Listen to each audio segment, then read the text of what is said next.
A flash from Dallas. Two priests who were with President Kennedy say he is dead of bullet wounds.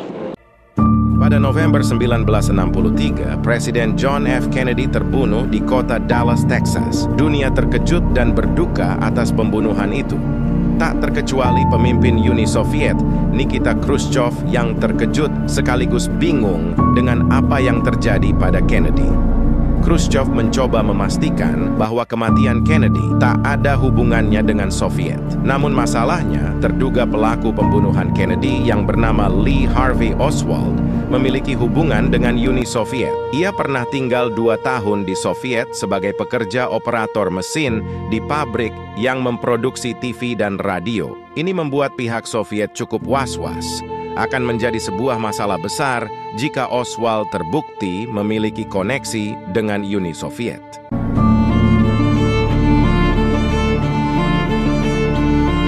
Itulah kemudian yang membuat unit KGB melakukan pembersihan bukti apapun yang mengarahkan Oswald pada keterlibatan Soviet. Barang-barang seperti foto dan surat yang berkaitan dengan Oswald dari mantan teman-temannya di Belarusia akan disita dan dilenyapkan.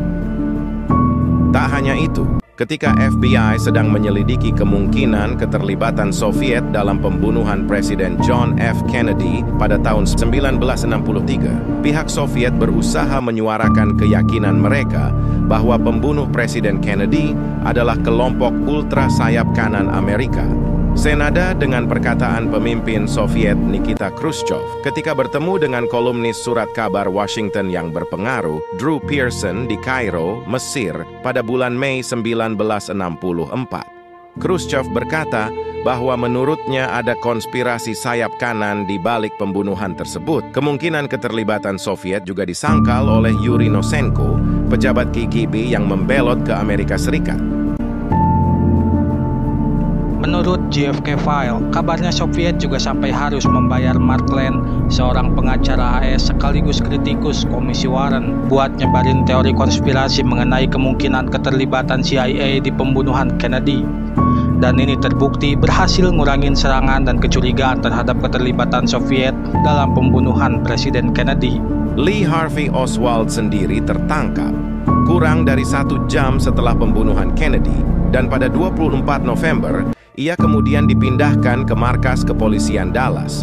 Namun ketika dalam proses untuk dipindahkan, Jack Ruby muncul dari kerumunan orang dan menembak Oswald tepat di perutnya. Jack Ruby, juga dikenal sebagai Jacob Rubenstein, pemilik klub malam di kota Dallas, langsung ditahan dan ia mengaku kemarahan atas pembunuhan Kennedy menjadi motif tindakannya. Dalam persidangannya, Ruby membantah tuduhan bahwa ia berkonspirasi dalam pembunuhan Kennedy dengan cara membunuh Oswald untuk menutupi jejak sebenarnya. Dan Ruby mengaku tidak bersalah dengan alasan kesedihannya yang besar atas pembunuhan Kennedy telah menyebabkannya menderita epilepsi psikomotor dan menembak Oswald tanpa disadari. Dan pada bulan Januari 1967, saat menunggu persidangan baru, Ruby meninggal karena kanker paru-paru di rumah sakit Dallas. Petunjuk kunci untuk kasus pembunuhan Presiden Kennedy sudah hilang. Kebingungan dan kecurigaan muncul tentang siapa dan apa motif sebenarnya pembunuhan Kennedy. Paranoia in the atmosphere that was gripping Dallas. Who was this guy? Sementara itu, di negara bagian Texas, tepatnya kota Dallas, masyarakat merayakan kematian Presiden Kennedy. Ini terdengar ironis, namun daerah itu sudah jamak dikenal sebagai basis bagi kelompok anti-Kennedy pada tahun 60-an. Sebelum kunjungan Kennedy ke Dallas saja sudah muncul beberapa iklan dan selebaran yang menyerang kebijakan dalam dan luar negeri Amerika di bawah Presiden Kennedy.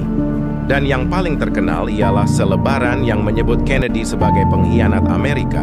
Selebaran yang berjumlah sekitar 5.000 eksemplar ini didistribusikan di sekitar kota Dallas pada hari-hari sebelum kunjungan Presiden Kennedy pada tanggal 22 November 1963. Selebaran ini disebarkan oleh kelompok sayap kanan pimpinan Edwin Walker, seorang mantan jenderal yang resign dari kemiliteran Amerika.